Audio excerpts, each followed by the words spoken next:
On page 6 of our Unit 4 notes, we are finding the domain of a continuous relation. When we're looking at continuous relations, we don't just have a graph consisting of particular points with which we could list all of the possible x values. Now we're looking at an infinite set of possible x values. For the first case, we have a left bound, meaning a lower or a minimum value for x. That minimum value is 0. At this particular point, x equals 0. But then the graph goes infinitely to the right. It goes infinitely to the right and down, but all we care about is the right component. So thinking about how much of the x-axis is taken up, it goes forever to the right. So x can be 1 or 0. It can be 1/2. It can be 3/4. It can be 1. It can be 2.5. It can be 4, and on and on and on. It goes infinitely, infinitely, infinitely to the right. So my domain is all the values of x greater than or equal to 0. Similarly here, I have a minimum x value. That minimum x value is -2, and x can be anything greater than or equal to -2. -1, -1/2. There's two different y values for that x value. X equals 2, x equals 3. Anything greater than or equal to -2 is a possible x value. These two below, we have a maximum or an upper bound. X can not be 3, but it can be anything leading right up to 3. So x can be -4, -2, 0, 1, 1.5, 2, 2.5, 2 3/4, 2.999999. Anything less than 3. So x can't actually be 3, that's an open dot, but it can be anything less than 3. Similarly here, now we have a closed dot. Since there's no open dot, we assume a closed dot.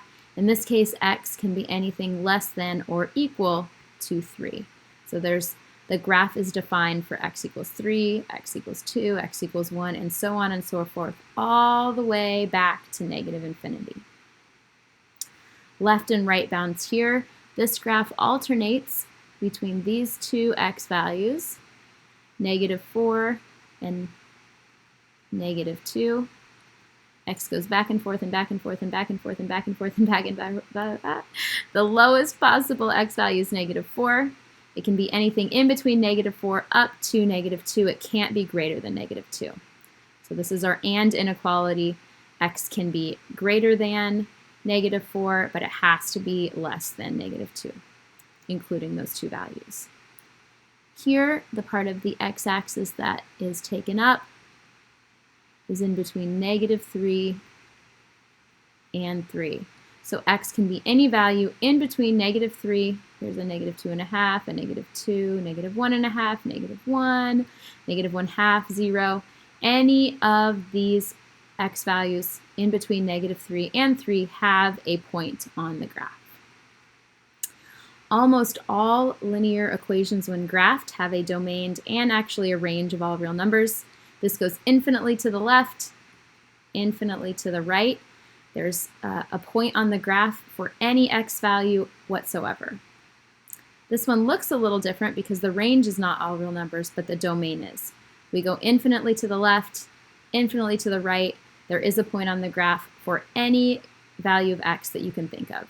If I were to plug in x equals 10, there would be a point there. Skipping the range page, going to the practice page, let's look at the domain of this graph.